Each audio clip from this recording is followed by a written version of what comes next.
Hello বন্ধুরা, আমি মামুন। আজ আমার আরও একটা নতুন ব্লগে তোমাদের সবাইকে স্বাগত। এই যে আমি স্নান করে সকাল সকাল রেডি হয়ে পড়েছি। আজ আমি যাব নবদ্বীপ পোড়ামাতলা, মানে মা কালীর মন্দিরে। এই যে, আর আমার সঙ্গে যাচ্ছে আমার মা আর মেয়ে।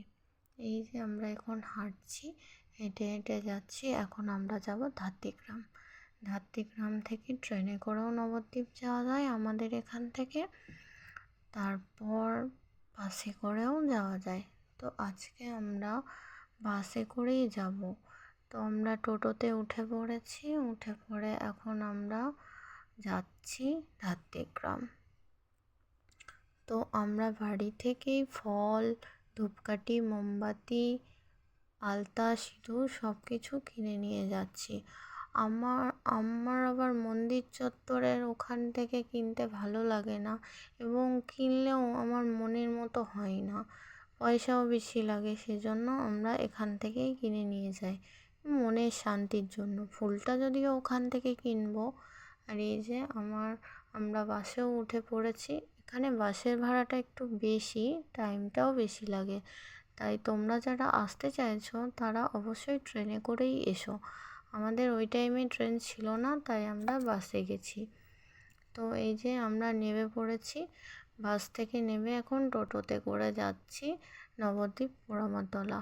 আমরা নেমেছিলাম নবদ্বীপ রেলগেটে, যেহেতু আমরা কৃষ্ণনগর বাস ধরেছিলাম সেই জন্য। আর তোমরা যারা ট্রেনে আসতে চাইছো তারা হাওড়া কাটোয়া লোকাল ধরে নবদ্বীপ কিংবা বিষ্ণুপ্রিয়া হল্টে নেবে। ওখান থেকে টোটো করে 20 থেকে 25 টাকা মাথা পিছু ভাড়া নেবে। তো তোমরা একদম তোমাদেরকে মন্দিরের সামনে নামিয়ে দেবে। মন্দিরের সামনেই তোমরা ওখানে সব কিছু পেয়ে যাবে, ফল, তারপর পুজোর সামগ্রী, অনেক ফুল। ওখানে অনেক ভালো ভালো ফুল পাওয়া যায়। আর এই মন্দিরে গেলে তোমাদের সবারই ভালো লাগবে। তো এই যে আমরা মন্দিরে প্রবেশ করেছি, আমার মা মেয়েকে নিয়ে যাচ্ছে। মেয়ে ঘুমিয়েও গেছে বাসে উঠে, আসলে সকাল সকাল স্নান করেছে তো ওই জন্য ঘুমিয়ে গেছে। আমরা যেহেতু কিনেই নিয়েছিলাম, তারপরেও মা আর একটা ডালা এখান থেকে কিনবে বললাম চলো কিনেই নি। তো এখানে এই যে মন্দিরে ঢুকেছি। জয় পোড়া মা কালীর জয়। এখানে আমরা এই যে জল দিচ্ছে দাদাটা, এটা গঙ্গার জল হাত ধোয়ার জন্য। এখান থেকে তোমরা ডালা কিনতে পারো। এই যে আশেপাশে সবগুলো দোকান আছে, এখান থেকে ডালা নিতে পারো। আমরা এখান থেকে নিয়েছি একটা ডালা, আর বাড়ি থেকেও কিনে এনেছিলাম। আর এখান থেকে আমরা ফুল নিয়ে নিয়েছি। আর এই যে বাসে যখন যাচ্ছিলাম, প্রাকৃতিক দৃশ্যটা কি সুন্দর লাগছিল, দেখেই মন ভরে যায়। আমরা যারা গ্রামের দিকে থাকি তাদের খুবই ভালো লাগে, শহরে আমাদের ভালো লাগে না। আমার তো বেশি শহরে ভালোই লাগে না। তো এই যে যাচ্ছি, যেতে যেতে আমার সকালটা খুব সুন্দর ছিল, যেহেতু আমরা ফার্স্ট সকালেই উঠে চলে গেছিলাম। তো এই যে এখানে মন্দিরের ভেতরে আমি ক্যামেরা, যদি অ্যালাউ ছিল না, আমি খুব ভয়ে ভয়ে ভিডিওটা তুলেছি, যদি কিছু বকা দেয়। কিন্তু অনেকেই তুলছে, তো আমিও সেই জন্যই তুললাম। তো এখানে আমি পরিক্রমণ করছিলাম। তোমরা যারা আসবে, এই যে এখানে শনি মঙ্গলবারে একটু ভিড় হয়, কিন্তু তেমন ভিড় হয় যদিও, কিন্তু তোমার অসুবিধা হবে না পুজো দিতে। এই যে এখানে পরিক্রমণ অনেকে করছে, ধাগা বাঁধছে। এখানে না ধাগা বেঁধে গেলে মনস্কামনা পূর্ণ হয়, সবাই বলে। তো এই যে আমি এখানে যদিও ধাগা বাঁধিনি, এখানে পরিক্রমণ করার পর এখানে একটা মালা জড়িয়ে এই যে সিঁদুরের ফোঁটা নিলাম। সবাই নিচ্ছে সেজন্য আমিও নিলাম। আর এখানে একটা বড় ঘন্টা আছে, এখানে আমি আর আমার মেয়ে ঘন্টা বাজাচ্ছিলাম, খুব ভালো লাগছিল। আর আমরা অনেক দিন পর মন্দিরে এলাম। আসলে বেবি হওয়ার পর মন্দিরে, তখন তো বাড়ির থেকে বেরোতে পারতাম না, এই জন্য একটু বড় হওয়ার পর বেরিয়েছি। এই যে আমার মা মন্দির থেকে বেরিয়ে এলো। আর এই যে এখানে 2-3টে রাস্তা আছে, যে কোনো একটা রাস্তা দিয়ে তোমরা আসতে পারো, ভয় পেও না যে কোথায় চলে যাব, কোনো ব্যাপার না। এখানে 2-3টে রাস্তা আছে। আর এখানে পাশে আছে মা ভবতারিণীর মন্দির।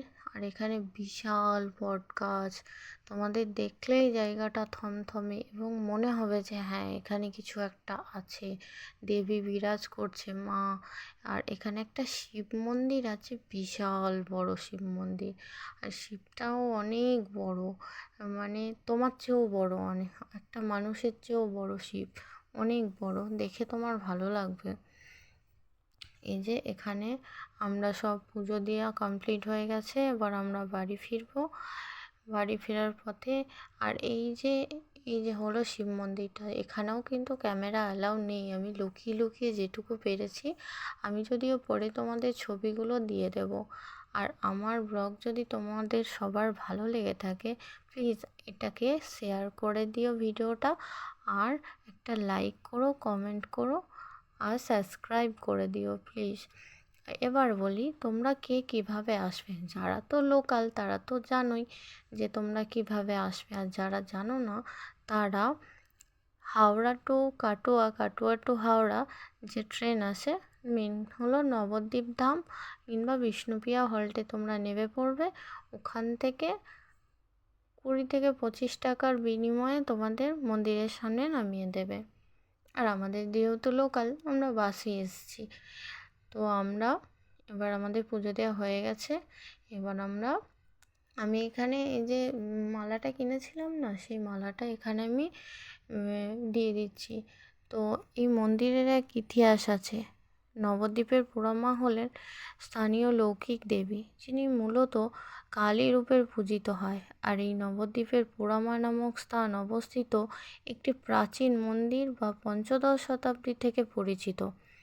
শোনা যায় বজ্রপাতে বা ঝড় বৃষ্টিতে দেবীর মুখ পুড়ে গেছিল, তাই পোড়ামা নামে পরিচিত এই মা। আর আমরা দেখতে দেখতে আমরা বাসেও উঠে পড়েছি। এখান থেকে পোড়ামাতলা থেকে আপনারা যারা বাসে ফিরবেন তারা নবদ্বীপ বাস স্ট্যান্ডে চলে যাবেন, ওখান থেকে বাস পেয়ে যাবেন, আর কোনো সমস্যাই হবে না।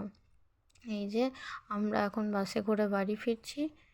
তো আমার ভিডিও যদি ভালো লেগে থাকে, সবাই